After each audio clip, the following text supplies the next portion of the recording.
Good evening and welcome to Poland Daily. I'm Conrad Gorlinski, and this is the news. Well, today, May 1st, 2004, Poland joined the European Union. Since then, the community has undergone many transformations and has had to face new crises, the most serious of which included the wave of migrants coming in from the Middle East, Brexit, and now the war in Ukraine. Here's a report of the last 18 years of Poland's membership in the European Union. Along with Poland, as many as 9 countries joined the European community, most of them once part of the Soviet bloc. It was the largest enlargement of the European Union in history. It happened under the accession treaty signed on April 16, 2003 in Athens. In June, a referendum was held in Poland. 77.45% of the people were in favor of membership. More than 22% were against. The turnout was almost 59%. Most of the political forces in Poland in the 90s of the last century were in favor of Poland joining the European Union due to economic ties and the desire to not be in a vacuum militarily after the dissolution of the Warsaw Pact and economically after the Council for Mutual Economic Assistance. So, simply not to be left in a vacuum and not to be left on the sidelines of what's happening in Europe. On the occasion of the 18th anniversary of Poland's accession to the European Union, Prime Minister Mateusz Morawiecki had a conversation with the head of the European Commission, Ursula von der Leyen. Among the topics were the future of cooperation within the EU, the situation in Ukraine, funds for Poland from the EU budget, and EU support for aid for refugees from Ukraine. The report of the Polish Economic Institute shows that thanks to its accession, average annual economic growth increased by 1.04 percentage points, and the inflow of foreign direct investment by over 4%. Export value increased by 3.2%. We saw it as an economic community that would allow us to develop better, and Poland would also be a market for selling technology from the old Union, but also with a profit for the countries of not only Poland, but also the countries of Central and Eastern Europe. There are also processes taking place in the institution itself that contradict the initial ideas of the founding fathers of the European Union, including Robert Schuman. From the beginning, we have 2 visions of Europe. One is more economic cooperation, but there is also a strong trend, which over the years has become stronger and stronger, that is already a federalist Europe, a quasi-state. It's becoming ideologically dominated by totalitarian liberalism and has become such a juggernaut controlled only by the one correct ideology.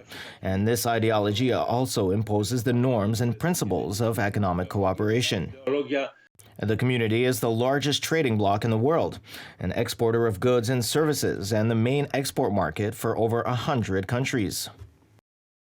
And the Russians continue their offensive in Donbass. The shelling of other cities is also increasing. In the face of the war that has been going on for more than 2 months now, the United States has announced another tranche of aid for Ukraine worth $33 billion. As an expression of support, the Speaker of the House of Representatives, Nancy Pelosi, flew to Kiev. Today, the president of Ukraine met in Kiev with the chairman of the U.S. House of Representatives, Nancy Pelosi. Volodymyr Zelensky expressed his gratitude to the United States for helping to fight his aggressor. This is a strong expression of support from the Americans and Congress. I would like to say that we appreciate this signal on our behalf and on behalf of the Ukrainian people. It also shows that the United States is truly a leader in supporting Ukraine, which is fighting against Russian aggression. I want to thank you for helping to protect our sovereignty and territorial integrity. The Speaker of the House emphasized that Ukraine is the border of freedom that should be defended. We believe that we are visiting you to say thank you for your fight for freedom, that we are on a frontier of freedom, and that your fight is a fight for everyone. And so our commitment is to be there for you until the fight is done. According to the U.S. Department of Defense, the military forces in the territory of Donbass have not made any progress in relation to their assumed goals. Representatives of the Pentagon estimate that the offensive in Donbass, according to Russia's plans, is to be extended, and that the Russian troops' goal is to obstruct the supply of goods to Ukrainian people. It's hard to look at what he's doing in Ukraine, what his forces are doing in Ukraine, and think that any ethical, moral individual could justify that. Meanwhile, the U.S. and Ukrainian armies have reconciled the supply of weapons, ammunition, and military equipment. During yesterday's conversation with the Ukrainian Minister of Foreign Affairs, U.S. Secretary of State Antony Blinken announced that further aid is being prepared in the amount of USD $33 billion, most of which is to be allocated to military aid.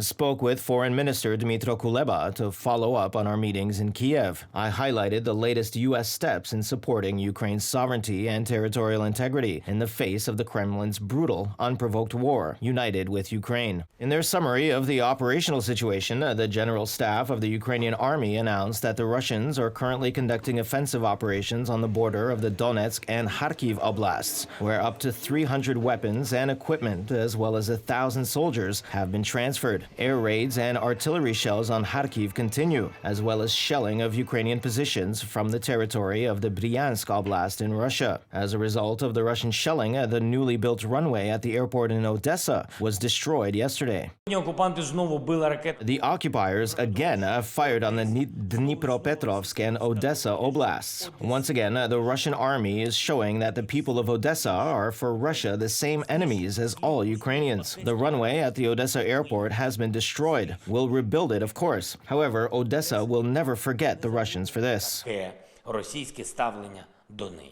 According to information from the General Staff of the Armed Forces of Ukraine, the losses of the Russian forces are currently 23,500 soldiers, 1,026 tanks, 2,471 armored vehicles, and 84 maneuvering missiles. In connection with the upcoming celebration of the Russian Victory Day, falling on May 9th in Moscow, questions arise about Putin's next steps towards the war. According to British Defense Minister Ben Wallace, the Russian president may then announce a general mobilization in the country.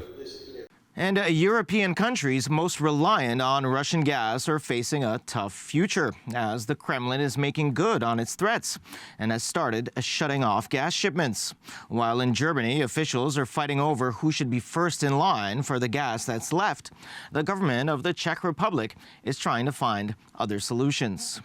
Germany, which was initially hesitant about completely cutting ties with Russian gas, is still reliant on imports from them and still pays in euros. The EU warned that anyone who agrees to settle gas payments in rubles could face illegal action. If and what decision the Russian government will take in this regard, one can only speculate, but it makes little sense. One has to prepare for it, and as I said, this is just what we'll do.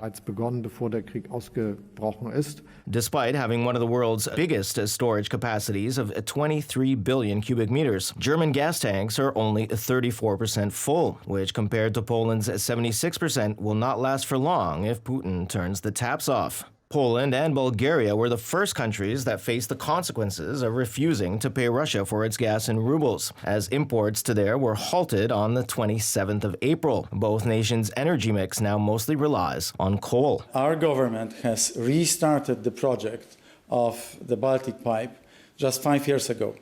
And we were able over the past 5 years to deliver it almost to the end. Towards the end of this year, October, November, the Baltic Pipe is going to be ready. And then we will have 10 billion cubic meters of Norwegian gas. In response to Gazprom's suspension of gas supplies to Poland, Czech Prime Minister Petr Fiala decided to visit Warsaw to discuss the options the Czech Republic could have in this regard. For the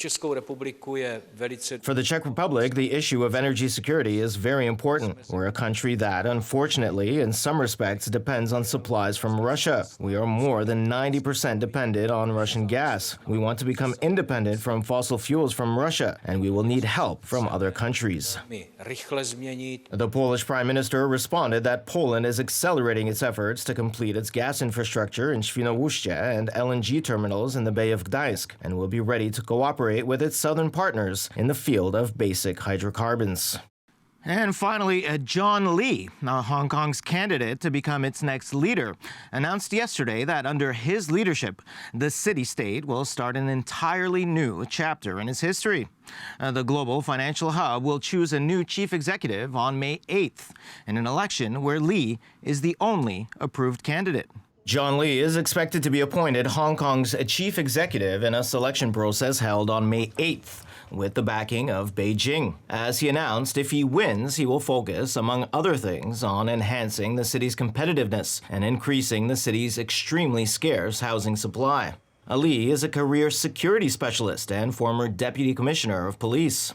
Hong Kong selects a leader every 5 years under a process that Beijing oversees behind the scenes. As usual, thanks very much for joining us this evening. Please stay with us for Poland Daily Weather, Poland Daily Business, and other programs. But from me, it's have a wonderful week ahead.